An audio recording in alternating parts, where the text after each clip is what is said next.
Welcome to New Australian Bulletin. You can check us out at www.newaustralianbulletin.com. My guest tonight, or today, tonight, wherever you are, whatever your time zone, really needs no introduction, because if you don't know who he is by now, you really don't belong on this channel. But it's Britain's greatest living national and nationalist treasure. We've just got him, yes, Nick Griffin. And we've just been belatedly joined by Australia First Party President Jim Saleam, who was experiencing some technical problems there. So I have quite a few things I want to ask Nick today, but he doesn't have time to answer them all, so I'll nail it down. But first up, because our friend Jim here had so much technical problem, I think I'll do him the courtesy of letting him ask his questions first. Is that amenable? Are you amenable to that? Yes. Look, Yep. absolutely. Okay, well, if I start, I start. Nick, I'm very interested in your take, and we've discussed it here before, on the ongoing war in Ukraine.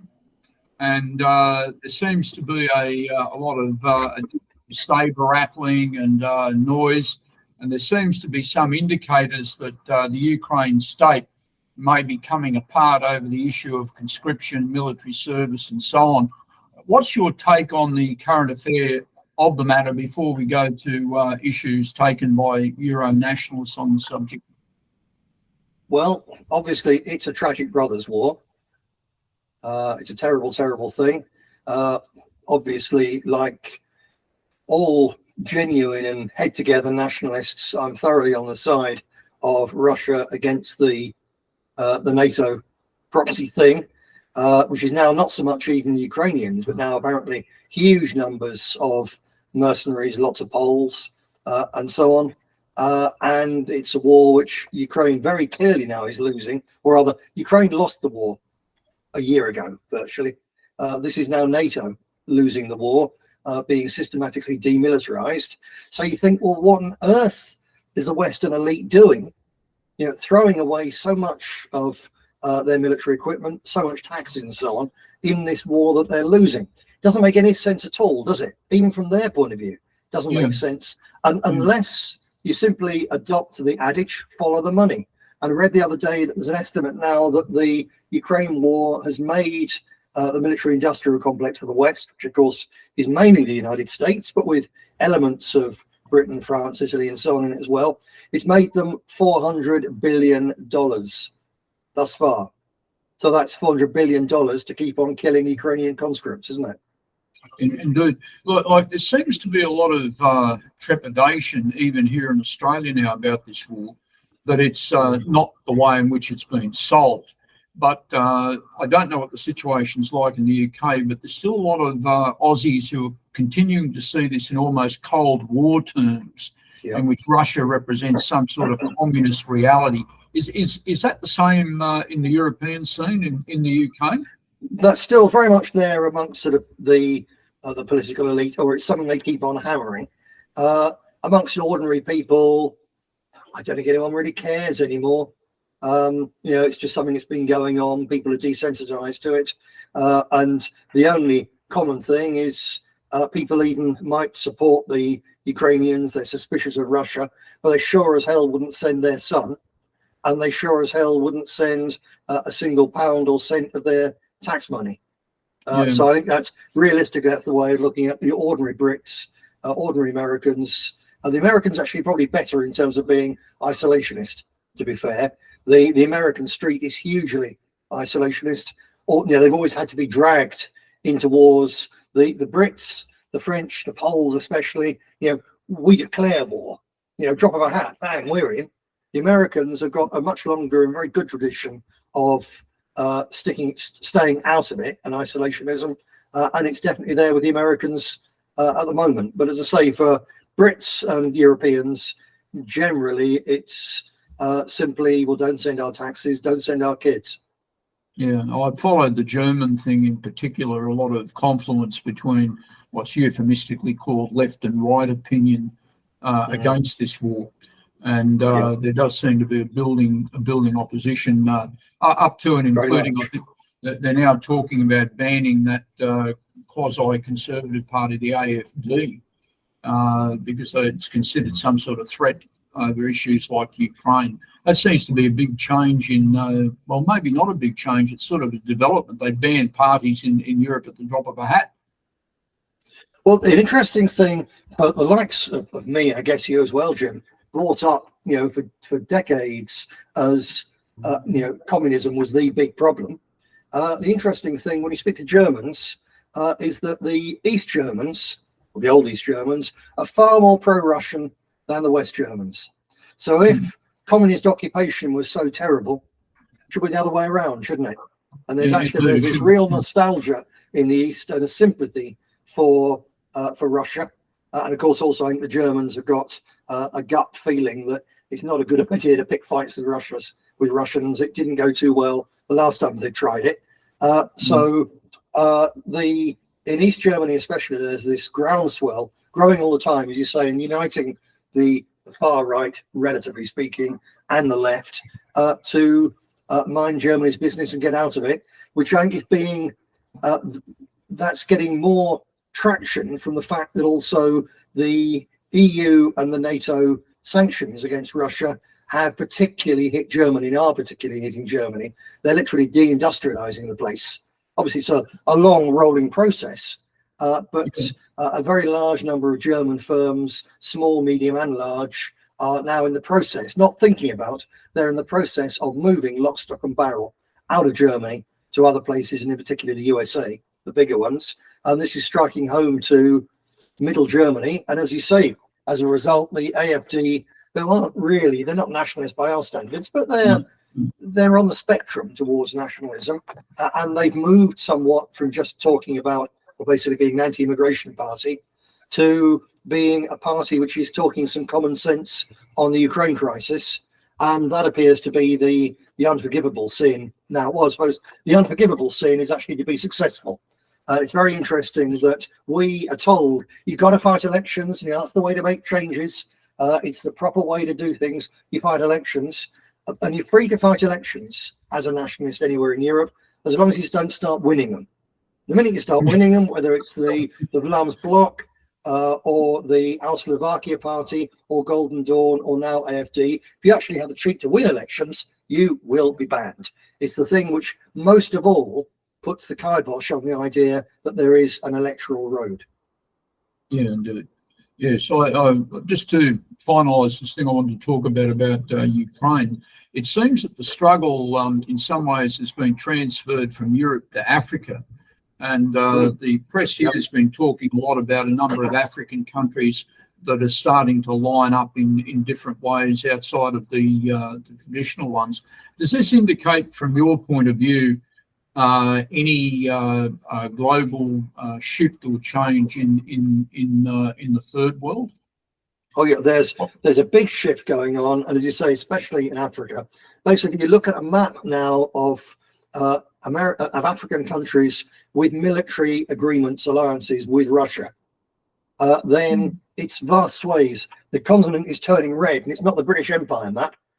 This is now the allied with Russia map.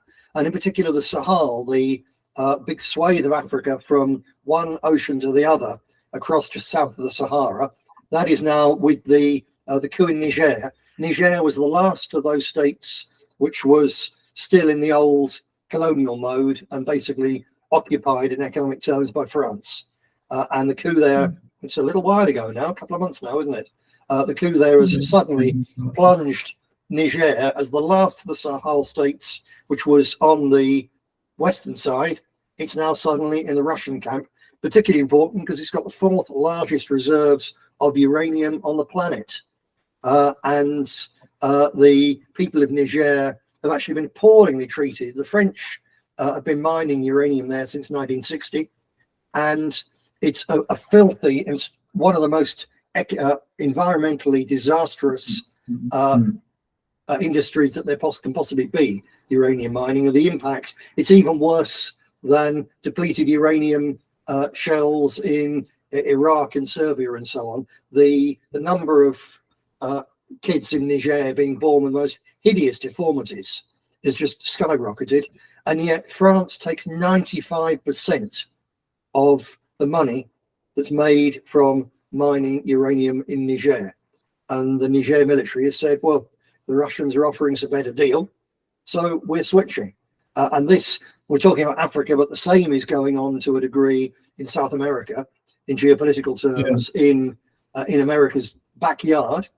And of course, it's happening over Asia as well. This is an enormous shift that's going on. We talked about it on these shows before, and perhaps a year or 2 years ago when we were talking about it, people thought a bit of an exaggeration, or perhaps it's just, you know, one thing here, one thing there. But you can now really see a pattern. So if you get the map showing the countries in Africa which are now aligned with Russia, and thereby, of course, China, BRICS, all the rest of it, rather than with the West, it really is very striking indeed.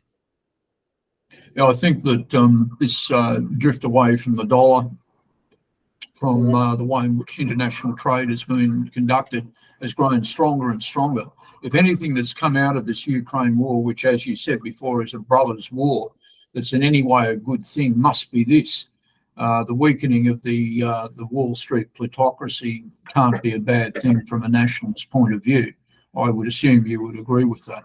Absolutely so. Absolutely so. I think the other good thing that's come out of it is the fact that the myth of NATO invincibility and the myth of the superiority of Western equipment and so on, which of course fueled arms sales all around the world, it's completely shattered.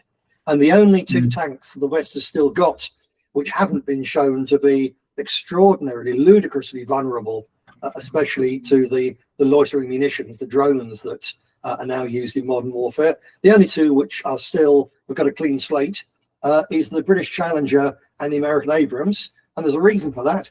They haven't been sent into battle. I get it. I was going to speak to you about one other subject. I know our host, and I thank him very much for organising this tonight. I know it's a great effort, but the Australian press here has been playing a lot of attention towards the new, if you like, or an increasing tide in the UK of opposition to refugee intakes, immigration, channel crossings, and so on that have been going on. Our media here, of course, laments only the deaths of people. They're not looking at the impact that this may have on British society. But do you see any sort of turnaround in the attitude of the average Brit towards what's occurring with immigration? Perhaps it's not so much the attitude. The attitude of the average Brit to it has been against immigration, you know, going back decades, and occasionally they found a way to express it politically. And of course, it was the driving factor of Brexit, was take control of our borders. It was a vote against immigration. So no, it hasn't. That's not what's changed. What has changed is the willingness of people in their communities to stand up and oppose it. And yes, that's sort of what I meant. That's the new thing, and especially some of these from one side of England in Lincolnshire across to South Wales in Llanelli, is seeing really, really interesting methods of local community organisation. When the local community is turning out, and a whole cross section of the population, age-wise, is coming on the streets, and they're setting up. It's almost like the old. I don't know if you're familiar with the Greenham Common camps that the feminists and the communists used to do against the American missiles during the Cold War, and ordinary patriotic community-minded Brits are basically setting up these camps and blockades, and when delivery drivers, this is mainly outside hotels that are being turned into migrant accommodation centres. And instead of just having the occasional demonstration or perhaps voting against it, people are actually turning up and they're blockading these places.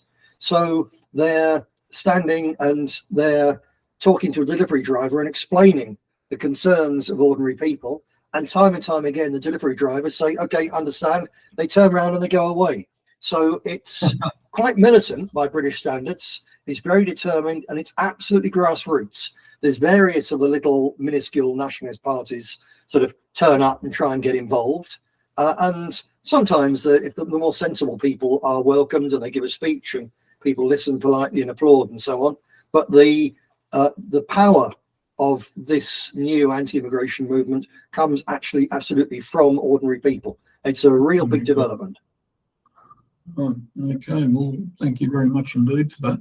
I know our host has a couple of important questions, and obviously I will participate in that, but thank you very, very much for that. I'm quite sure that Australians find these ongoing commentaries of enormous value, and we do get feedback for your views. Mr. Host, you obviously have a question. Well, obviously I do, and obviously it's aimed at both of you. But first up, you mentioned the weakening of the dollar coming out of the Ukraine, and this is happening at the time, and I know they want to use Australia as a test case for this, the switch to digital currency. Now, I posit this: if a physical dollar note, pound note, is a promissory note, what the hell is a digital unit? What is it backed by? Is it? You'd have to wonder, wouldn't you? I think it's an interesting question. It wasn't the question I have for you, but it's certainly got me thinking, because at least with something in your hand, you have physical currency, even if perhaps it's not backed by gold or backed by any valuable commodity such as platinum or silver. But none of it is, as we know, none of it is. It's all fiat currency. It's nothing. It's created out of nothing. And in fact, it's quite funny, Nick. The Bank of England, as you know, wrote a thing about 15 years ago explaining where credit comes from, and it's ended up being a classic global statement on it. And I had some dealings the other day with, I won't say where I went, of course, but with a bank person. And I asked this bank person who'd worked in a bank for 20 years, where does the loan come from that you lend people? And this person said, I think it comes from the deposits we hold. And I said, you're actually wrong. And I said, how sweet. I said, look, the next time you see me, I told this person the story. And they said, look, I'll look this up. It's mind-blowing. Either you're a complete psychotic or it's true. I said, take your choice. Could be both. I said, but, check it out for yourself and you'll find out it's right. A lot of people have no idea of any of this. In fact, I don't know what the situation was in the UK, but Australia actually had a classic Royal Commission into banking in the 1930s. And this all came out there, where the credit comes from, where money comes from. So we're living on this massive thing of debt, but I know we've discussed that before, and I know it's been part of nationalist logic in just about every country. But now they want to take away, I'm carrying some notes tonight, it's a very nice Australian $5 note. They even want to take that away. They don't even want you to have that anymore. The pretend stuff, they now want to give you a digital reference point. Well, this has gone beyond a joke. There's something very wrong here. Cheque accounts are to be abolished in Australia, they say, by 2030. No more cheques. And you can't transfer money from bank to bank. You have to have a bank account in that bank to transfer money to someone else's account, unless it's a trading account. There's so many restrictions. It's like the money system seeks to control every aspect of how a person even spends or records or deals with his money.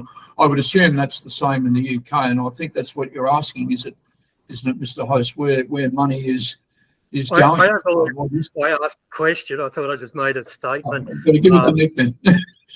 Yeah, it's very similar here in Britain. I haven't seen a private cheque from anyone in probably a decade now.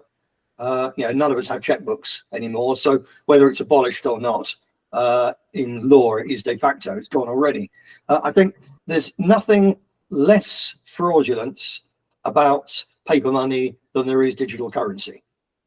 What is important, and perhaps could be significant in due course, is that because paper money is so old and there is at least something you can wave and so on, that the masses of people out there will feel that digital currency is deeply dodgy, and they'll start looking at the whole question of where money comes from and so on. So it's a sort of radicalizer, and forcing people to adopt it is going to radicalize people even more, especially when it's clearly, if we were dealing with banks and a capitalist system which actually operated a level playing field and didn't discriminate, then you could say, well, it's probably going to be more efficient. There are some benefits to it. You could probably learn to live with it, if not love it.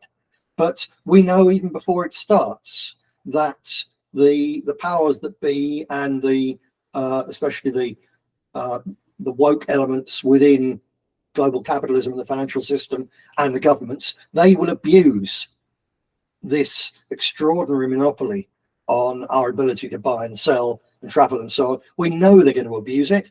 And so it's going to be a very bad thing, other than the fact that it does help to radicalize people. And I think, coming back for a moment to the question of the AFD and the no electoral road, I think that I get the feeling that we're moving towards a time when the global elite are going to crash everything about our society, whether by accident or design. That's another matter. But you can't go around destroying the energy system and destroying large elements of food supply. You can't go around doing that without creating a crisis which delegitimizes the system. And I think that the digital thing, it's got the capacity to go terribly wrong. For a start, the minute it's all electronic, and the elites are destroying our electricity industry worldwide. So we can see what's going to go wrong. And I think that we're coming towards a point when there will be so much chaos that there is the possibility of some kind of citizens' movement, if it's directed and if it's organized and if it's learned from history and if it's serious, some kind of nationalist, possibly Christian movement being able to seize control of public opposition to what's going on, just because they're there and they're offering leadership and they know where they want to go, and everything else is chaos. And I think that that's the model which we can begin to see. None of us is going to get put right through the ballot box. It's not going to get put right this side of a delegitimizing catastrophe, but there's going to be a delegitimizing catastrophe. And therefore our role has to be to try to find ways to begin to prepare a movement or movements which are able in certain ways to take advantage of that. And it's far, if we begin to think on those lines, rather than thinking on the lines of, oh, we're going to fight we're going to fight elections and whatever, we're going to change it, we're going to save it all, then I think that we can have a really major impact on the history of the world. I don't know when it's going to be, but as I say, I reiterate, we know for sure now that global capitalism is going to collapse because the people that are running it are trying to collapse it. Well, that's a good point for me to segue into what I want to say. But just still on the topic of the currency and the digital currency, the biggest scare, obviously, for people is that with cash in their hand, they can travel around and make transactions without those transactions being recorded. Ideally, with a pure sense of the alternative digital currency, it would not be centralized. It would be on a blockchain, independent of the centralization.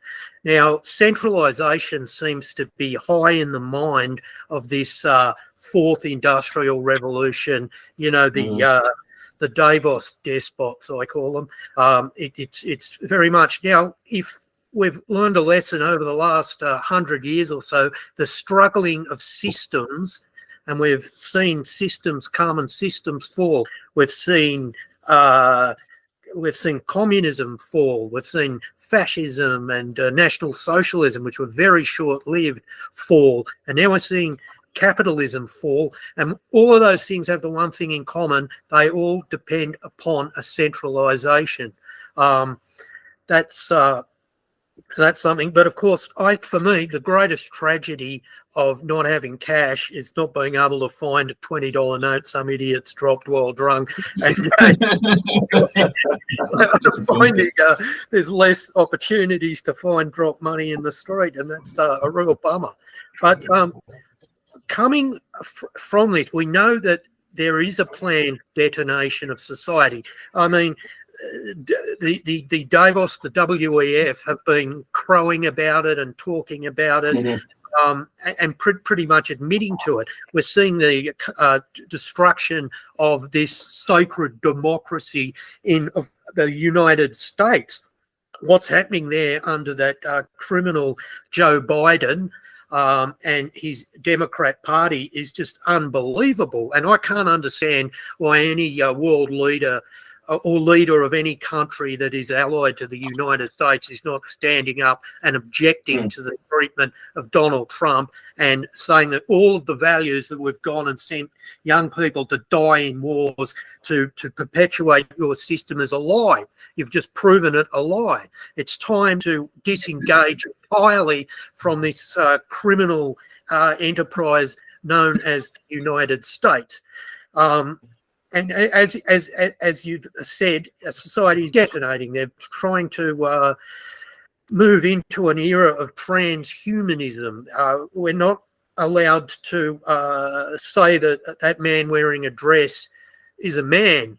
There's a new slogan someone gave me the other day: transition on demand.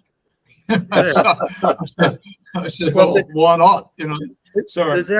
There's actually some girl doing the rounds on one of those viral videos you come across on Twitter or Twitter, now X, and she says that the idea that 2 + 2 = 4 is white supremacy because it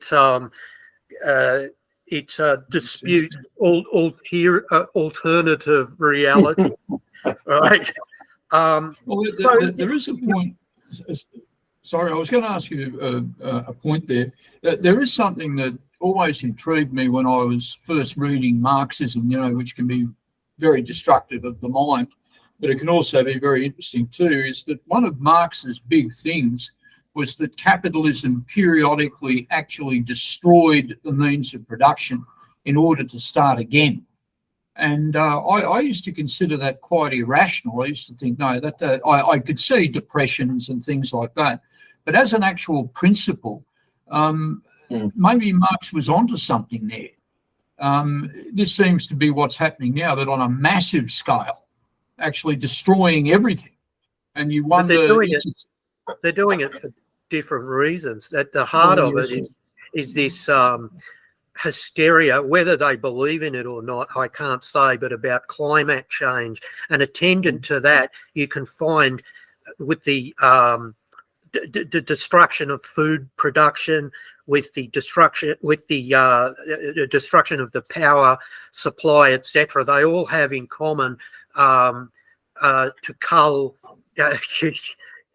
humanity and its impact on the environment. I see that as very much the set agenda behind those things, and this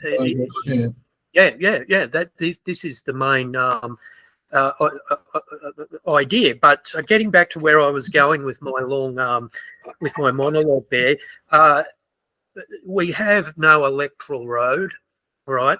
But we're still here, and we still have the power of civil disobedience, and one of these can be fought. And let's face it, the reason all of this is happening to us is because a culture war was lost. A culture war well, let's just for the shorthand's sake say the left. I don't like that because it's not specific or accurate. But this takes me to a paragraph I read on a post you shared, telegram you shared, and it says, today's right doesn't have enough artists who are capable of reaching people's feelings. The right thinks it can fight a culture war or spark a revolution while completely skipping over the part where you inspire people to want to fight for these things.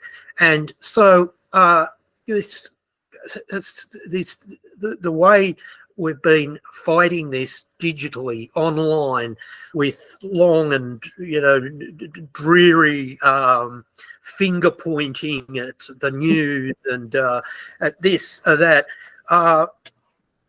We really do need to establish a culture. We need to put ourselves into that culture. It's not a matter of recruiting to the third position or the far right. It's a matter of opting out of what's there already. So, Nick, what is your view on waging a cultural war? Well, we don't have to create a culture. We've got one. We've got a number of cultures. You can't say there is one European culture, but there are the various national brands of European culture, and our young people especially, are deliberately denied those. And the revolutionary act becomes having children and rearing them according to and with the culture of our forebears. But you'll appreciate, where's the novel I can pick up, that's not didactic or hitting me over the head with ideology and rhetoric, but nonetheless subtly speaks and has the power to move me to want to make a positive contribution. Because don't forget, we've just come out of the whole postmodernist Albert Camus, everything's doomed, the nihilism, the world. Yeah. Should we be writing less political theory and more expressing folk realities through prose and literature? I think we should be singing more songs, and writing books. Books don't reach people, really. They reach intellectuals, and they don't reach masses of people. Songs reach people, and we're the first. Our generation, talking of us as roughly a similar age, our generation is the very first generation in history that doesn't know the songs that our grandparents used to know. And we're also the first generation in history which hasn't passed historical songs on to our children and grandchildren. And it's a shattering change. It really is. There's not one single war. There's no army in the history of mankind that's gone to war without songs. We don't have any songs. So rather than bothering about writing novels, personally, if someone wants to write a novel, fair enough. And if it's on our wavelength, it comes across my desk, I'll promote it. But far more important than novels and paintings is actually the songs of our people. And just for young people of, on our wavelength, to sit around a campfire and sing. It doesn't even matter what they damn well sing. It's just singing is a deep, deep human necessity, and it's been stripped from our people. And all we're given is the songs of others. And the fact that the elite have gone to so much effort to make that happen tells me, without us having to analyze it, think about it or whatever, that having our people singing our songs is the most revolutionary thing that you can do, other than having kids in the first place. Yeah, things like people's poetry and short stories. Our country, Australia, used to be fantastic on that, and it used to define who we were and how we lived and everything along those lines. And regrettably, a lot of the young people who now regard themselves as nationalists say, "Well, steer me in the right direction of this. What was this? Who wrote that?" And so on. It's very true. In fact, I think I have to agree with you completely. Things like folk festivals and literary meetings and poetry things, songwriting and other stuff is as important as anything that you could possibly imagine. I watch it's always impressive in its own way. I suppose the Ruskies still put on a good military parade, but they have a piece of music that they play. And when they have these victory days and all of this, and it's called The Sacred War. I don't know if you've ever heard that. It's a very violent song. It was written by some half composer on a railway station in 1941. And of course, it's very anti the Germans and all of this, but mentions them a couple of times by innuendo. But it's the rhetoric of it. And in our country, like Australia, I know you have a particular national anthem, but Australia has a national anthem that's got about as much emotion in it as a damn squib, and it's dead. Recently, I was speaking. I won't say where or the circumstances, but on our $10 note, there's a remarkable lady called Mary Gilmore, and she wrote a poem in 1940 about gathering our harvest. And it's a very militant piece of work that went all the way through the war. What you said about soldiers, it was very, very popular. It can be sung back then. It was more like a folk song, but you could change it now into something else if you wanted to. And the words are very, very militant words. All of this has been ripped out of our political culture. Probably some of the European countries preserve it a little bit better. The great P.R. Stevenson in Australia used to joke that Australia is more advanced than Europe, he used to say, more advanced in decay. And it have to make you think. But yeah, I have to agree with you completely. And I think in Australia, there are a lot of talented people who I've come across. Again, I won't say names or where or whatever, who are actually poetry people. They write poems. Some of them aren't particularly good, but they're an effort. And people write some short materials. They're an effort. This is what I think they should be doing. Sorry, back to you guys. Sorry about that. Well, the culture bit we've covered there is one rail in the alternative to the parliamentary road, which is right. what interests me, and that you're quite vociferous on, Nick. I noticed the British Democrats are still, leafleting, etc. I've got nothing negative to say about them other than, as you've pointed out, when you mentioned the entirety of the fiscal endeavour of putting a candidate up, the amount of money raising, given the big picture like that, it sounded quite futile. So if we're stripped of that, and if we're presented with the particularly youthful subculture of being online, complaining about everything, doing Hitler memes, and abrogating your own national identity to this false concept of, a pan-universal whiteness, this takes us back to what other alternative things can we be doing that we can feel we're making an effort if we can't, take the electoral road? What are some things? I've said culture's one of them.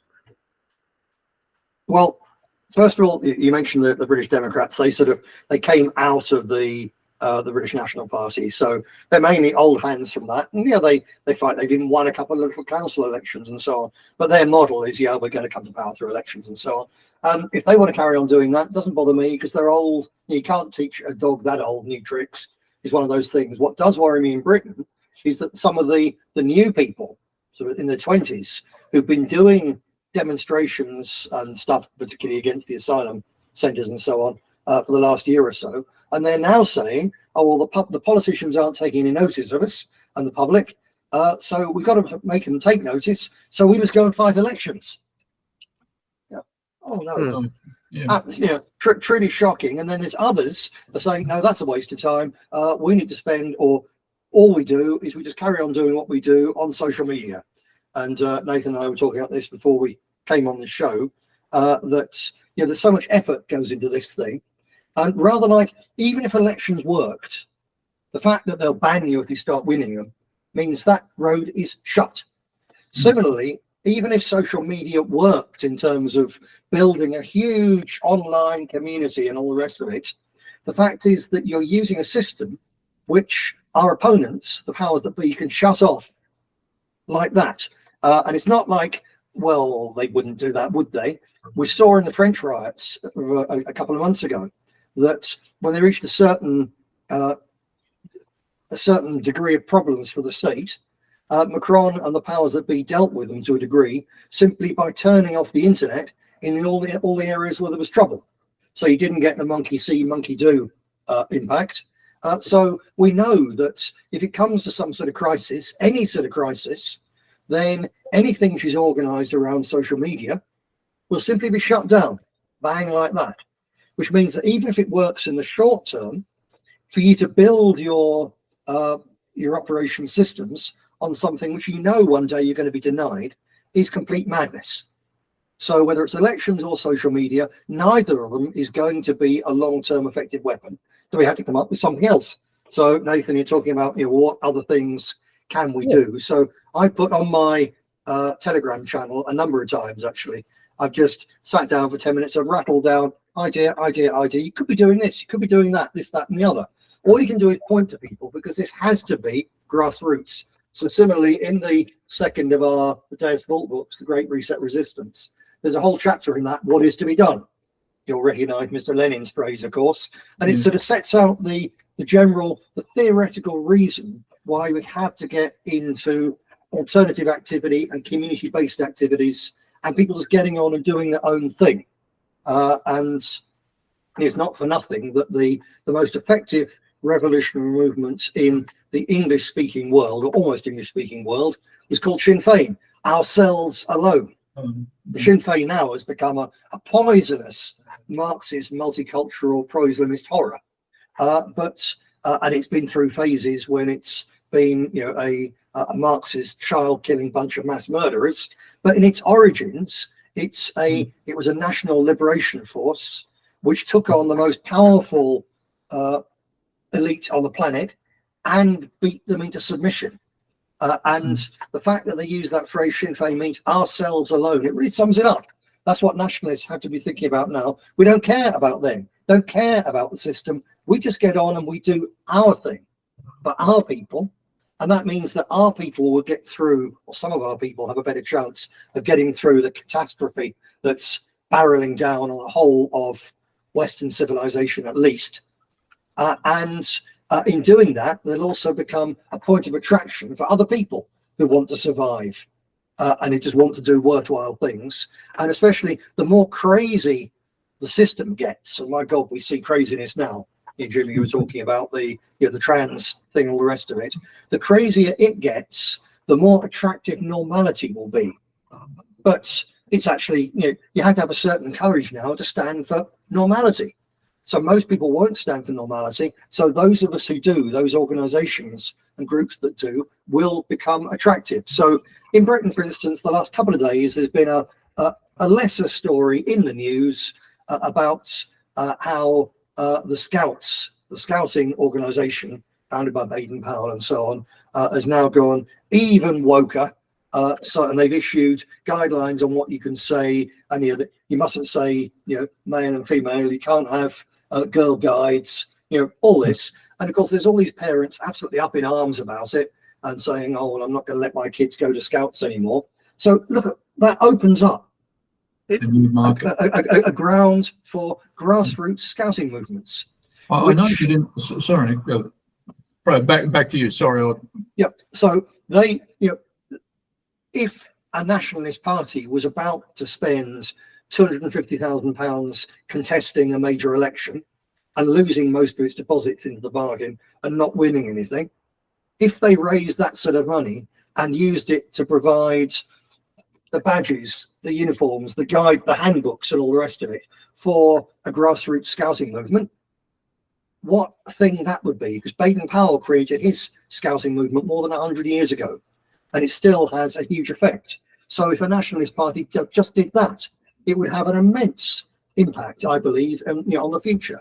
But if nationalists are too stupid to do that, or if they can't understand that they should raise money for this rather than throwing it down the bottomless rat hole of elections, then it's something, although it'd be good to set it up on quite a grand scale, to say with badges and prizes and all well organized, that, to be honest, might make it vulnerable to state repression and interference. So perhaps it's better that this is done absolutely from the grassroots, and it can be completely informal. You know, for a group of parents who used to send their kids to scouts, they can simply get together and as a little group of people go out one weekend, and all they need is a couple of nowadays very cheap Chinese made tents, you know, and that's it, and just do your own thing.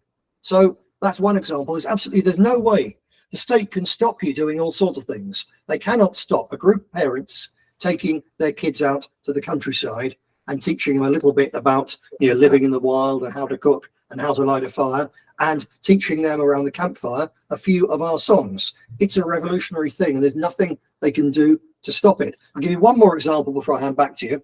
Again, it goes back, it's one of the experiments we tried in the British National Party. One of our local units down in Wiltshire in the West Country, their police station in their town was shut because of cuts. And all the local people were, you know, upset and worried about this. And there was some trouble with bored kids and antisocial behaviour and so on. So our people there, who are actually a military background, they set up a thing they called the Community Observation Patrol, COPS. And they just started going around and they experimented. And they started off, they got high-vis jackets done and so on, and went round, and the public liked it. But of course, the little scroats saw someone in a yellow jacket, and they then went and caused their trouble somewhere else. So they actually found that actually it was better if you weren't uniformed at all, just 3 or 4 chaps walking around, because then the little scroats would see any 2 or 3 adults walking about, and they think, oh, that's that cops group. So they behave themselves. And it did indeed have an impact on crime and petty vandalism and so on in the area. It was hugely popular. I went on several of these patrols myself, and the local response of people, oh, good on you, well done, it's fantastic to see. It was a victim of its own success because it worked so well that the police, in the end, they reopened the police station because they couldn't be having this, obviously. But there was initial, of course, all the press was screaming it's vigilantism and all the rest of it. But what was well done by chaps with a military origin and so on, and it worked. It worked very well indeed. Now, because we're dealing, certainly in Britain right now, the level of cuts which the government is imposing on every aspect of the old welfare state and the old state system, including the police, it's opening up these sort of opportunities. So there's so many things, and in a way, all we can do, as I said with the book, we and programs like this, I think, we can say in principle, here's why the electoral road is shut. Here's why doing everything online is very dangerous and it's a dead end. So you've got to find things to do at a local level. That's it. After that, really, it's at a local level that people have to do things, because if it doesn't infuse them, they're not going to do it anyway. If it doesn't come from the needs of their community, it's not going to work in any case. So our message, I think, to people has to be, take responsibility and take action and just get on and do things. Act as if you were the state in your own little area. Find ways you can do that. Act as if, and you will become that local state in due course. I know you've been a great advocate of things like homeschooling and as independence from state education. But coming back to the point you made about Sinn Féin before, if I'm not mistaken, my history tells me that Sinn Féin and some of the people who founded it were great on reteaching the Celtic language, the history of Old Ireland and all of this. So you could go to a place and you could actually learn that was independent of the then education system. And like here in Australia, there are a number of people, again, I won't say whom, a lot of Australian history can be taught. I mean, in a way, I have a degree in it, but only at meetings have I ever spoken about it. And as a self-criticism, I should be running classes on Australian history because no bugger knows it anymore. One of the other things too, there's from time to time, groups have come into being that have a self-help aspect to it. Again, I won't say who or where, but there are people who've had the idea of sharing employment with each other, with making some families better independent, assisting them, and so forth. I consider these things marvellous initiatives. It's also true that at different points of time, some people with particular skills have made them available to other people, and they've been able to get certain advantages. I know of a man who ended up in a bad legal position over money, one of the people came along and solved that for him, ultimately to the point where he found that he had money he'd forgotten that he actually had. And that's called bureaucratic utopia. You know, you find money you never knew you had. But that sort of thing is what movements should be doing. Again, it encourages a certain camaraderie and friendship between people and bonds them together. And you could systematise that. You could put it to rosters. You could put it to systems where people know where to go to get some legal advice, or know where to go to get a document typed, or know where to go. And the other aspect of education, I know people who have done homeschooling. I've never seen any disadvantage. I didn't do it myself, you know, I went through public education, but I know a lot of people who went through that type of private schooling, and it's a marvellous thing. So what you've said is very right. It's a matter of taking personal responsibility and carrying it out. It doesn't require a great revolutionary theorist or anything like that. It simply requires common sense to carry it out. And this is probably one of the areas where we are missing out. And I doff my hat to you on that. That's absolutely dead right. Well, as we start to wind this up, we find that it's a topic that, you know, we haven't resolved of its own momentum yet, but it's just the beginning of an inquiry. If my copies of your book had ever bloody got here, I went to borrow Jim's, but somebody bloody taken them, so I couldn't. I can't read it. I really want to read it. We have to try again. It's crazy. 200%. And they've done the right. I don't know whether they're nixing them at your post office or at mine. I don't know where it happens, but that's the price of phone, Nick. Yeah, well, perhaps they're opening it and going, yeah, we're not going to allow that fact. I don't know. Forbidden fruit. Promoting one. But there's a couple of things just I want to get through. One, I want to just address in the most precursory way the false image of China as being this new infallible mighty force, because right at the moment, I was very surprised to see this, there are floods raging through Beijing, right? And the world doesn't know about this. And they are demonstrating Chinese incompetence and corruption in civil engineering that is being hidden from the eyes of the world. These floods are just knocking over bridges. Cars are being, like, it's massive. And there's some videos on YouTube I've been watching about it. I go, oh my God, these people can't build anything. They can, but it falls down. So this idea, if any of these foolish young national, I won't even call them nationalists, these young dissident right twerps on X, always looking to some sort of authoritarian power to replace the one that they're sick and tired of, and you know, they're trying to project this sort of might onto Russia and China. I don't think that's going to be there. You know what I mean? And I don't think that China really has the ability to take Taiwan as effortlessly as it wants to do. And I find that it's all rather another distraction for the neocons to use as a shroud for what are basically just their usual mercantile and geostrategical interests. But now, Nick, a video did the rounds of a young autistic girl, and I'm not sure in which area it was, who referred to this. It was in Yorkshire, in Leeds, I think.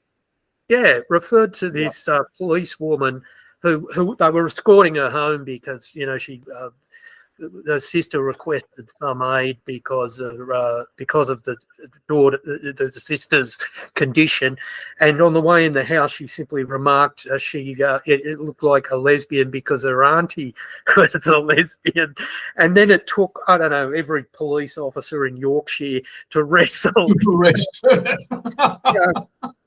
girl out.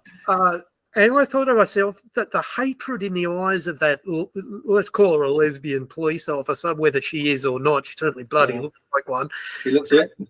And they've got a generation of police over there that have just been completely, they have no ethics, they have no civic concern. They are a blunt instrument of bloody state and this wokeness. I don't know why people in Yorkshire aren't outside that police station protesting, putting pictures of these police officers in shops and saying, "Don't bloody serve them." Yeah, absolutely. So, absolutely. Obviously, there was a lot of anger about it. It really became quite a big story, fortunately, and the police are detested, and these days, rightly so, because there was a time when the police genuinely came from, they were needed mainly in working class communities, and they came from those communities, and they were tough blokes who took no nonsense. For some years, I don't know how long it is now, in order to get into the police force now, you had to have a university degree. And we're not talking engineering, all the rest of it. We're talking the soft leftist social scientists. So we're dealing with a police force. Police force used to be on the reactionary right wing of the political spectrum, and now they're well on the left of the political spectrum and on the rainbow side of it as well. So it's a most pernicious organisation. So the good thing about that was it brought home to more and more people in a big way just how out of touch and how wrong the police force now really is. But this brings me back, actually, strangely enough, to what I was talking before about alternative things to do other than electioneering and online stuff. And that is, if there's some people out there who really want to run something which is a centralised organisation, which does something on a national level, because they feel things have to be done nationally. For God's sake, make it a civil rights movement, because we should be in a civil rights struggle. You can't even talk about whether or not we can fight elections when any organisation which wants to represent the indigenous peoples of these islands is debanked, because you can't fight elections if you can't have a bank account. Yeah. So even if you want to fight elections in the end, before you can do that, you have to establish our civil rights to organise as a community. And our people have been conned. I don't know if this is true in legal terms in Australia as well. I guess it may well be. But they've been conned into thinking, we're white.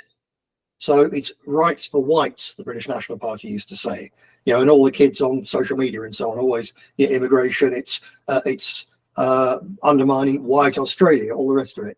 But the minute you say white, we're not covered in Britain, you're outside the race relations laws. You've got no protection as well. Blacks are covered, but they've written the law so that the minute you're talking about white, you are an outlaw. But you can talk about, because it came out of one of the British National Party cases, we established, it was little noticed by the media, and no one will talk about it, but we established the fact that British nationalism, or wanting to stand for the indigenous peoples or the long-term peoples of these islands, is a legitimate philosophical belief. So it's protected by the Liberals' own laws, which were written to protect all sorts of minority groups. Well, we squeeze in as another minority group. So we got the legal right. If you talk about white, you have no legal rights. If you say we're here for the indigenous English or the indigenous British, certainly in this country, and I guess it's the same in many countries, allowing for the changes in terminology and nationality and so on, you are covered. And therefore, given that our people are denied civil rights, and the way that girl was treated is another example, there's enormous potential to build a civil rights and a counter lawfare organisation which actually really does worthwhile things for our people and can attract people who perhaps, for one reason or other, they may be antisocial. They don't want to mix with their local community. They don't want to go out and do community observations patrols. They don't want to set up a local charity shop in opposition to Bernardo's and all the rest of them. So they want to be a part of an organisation which has a leadership which says, give us money and we're doing this and this with it, and we're doing useful things. And the great useful thing that an organisation like that could do right now and for the next 10 or 15 years is civil rights for the indigenous peoples of the nations of Europe, and for that matter, Australia as well. If I'm not mistaken, before the Provos and all that got going in Northern Ireland. Wasn't there a thing called People's Democracy or something that ran a thing about civil rights? What's the name? Bernadette Devlin, if I'm not mistaken. Yeah, something like that. They're much more effective than the Provos and their co could ever be. I would agree with you. In fact, there was here in Australia a couple of I'll call them patriotically minded people who have been involved in the issue of civil rights. I think one of their main people is now deceased, unfortunately. But there was an attempt to create something down that road, and it actually did have some success. It raised money from all sorts of different political groups. I'll just loosely use the word patriotic groups that had an interest in that, because there was no one representing them. You went for a civil liberties thing, and it was some woke organisation, ultra-leftist group or something. And they created something that was a bit more realistic and a bit more basic and did a lot of work. And they also covered a lot of the same ground that you've covered in some of your booklets about rights under arrest and rights under detention and everything like that, just as the leftists might do. Enormous scope for that. And I can say positively to you from Australia, there's a lot of people who've found themselves in front of courts in recent times. Some of them are silly people. I think that's the most charitable description you can use. Silly people. But some of the silly people have been manipulated because they had no proper legal counsel. Yeah. And absolutely. They end up becoming even more silly in the statements that they make and the things that they do. And I'd have to agree with you, definitely. Well, before we can do any of that, the question of uniting the right, and I'm being a bit facetious there, comes about, because the way things operate in Australia, there's a great infiltration of these young, let's say, internet-based movements that, have great popularity. And I believe the infiltration is from, the far right of the established conservative community. And they have a particular disdain for our third position nationalism because they equate it to socialism. And so they set about poisoning minds. Everywhere, unfortunately. And so you've got to struggle through this web of invalidation, because when you're invalidated in our position, nobody's listening to you because they say, oh, he's a movement wrecker. Oh, he's a Jew. Oh, he's this, he's that. And so there's, in that structure, it's kept divided. Well, I think if you take it offline, exactly. You go somewhere else, and that's it. Yep. That's why I'm getting to the alternative things, because the one thing they never do, they just go to each other for validation. My God, nationalists. They never go to the people. They seem to overlook the actual mums and dads. For the younger people, well, they don't look cool. Hasn't worked on his pectoral muscles. He's optics. And all of this crap. So I believe departing from online, getting back to the written pamphlet, to this, to that, to graffiti on the walls. To meeting people. Yeah. To meeting ordinary people in the community, and there's no law against it. And even some of the most vicious association laws don't work. you can still associate. So, that's it, because otherwise this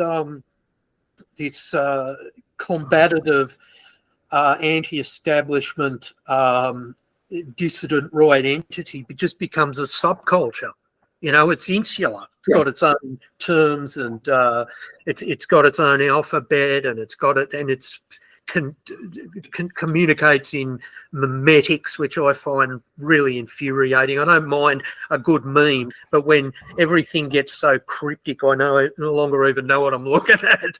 I think the point would be that some subcultures are not actually the culture. And I think that's the point. We have to inculcate the original cultures and to their modern adaptations. And those things are not subcultures; they're realities. Yeah. And that's a different ballgame. Well, the other thing we have to admit is the cities are lost. The city. A lot of it is. In Australia, there is thankfully areas of traditionalism, but you can find traditionalism anywhere. In fact, in Sydney, without giving too much away, not that our thoughts are necessarily in that area monitored too closely, but there are places that are far more traditional than others, and these places offer opportunities. Yeah, I was speaking a couple of months ago now with a chap who's been, and he was involved in the BNP as a youngster in North Manchester. Manchester is one of the, you look at it just bang like that, it's one of the lost cities. And he was saying that over the last couple of years in North Manchester, where he lives, he said it's really remarkable that the communities, so particularly the Muslim community and the white working class community, he said they're just separating out and they're just getting on with things. And he said there's so much going on now. He's actually into writing sort of modern folk songs and so on. He sent me some footage of a whole pub load of people singing one of his songs just in his local area. He said it's not just me. Everywhere in this area, just the white working class finding ways just to get on and do things themselves. He said it's a really marked development from the grassroots. So that's going on. And again, like you say, it's there in real life. Whereas all the stuff, Nathan, you mentioned, nationalist unity.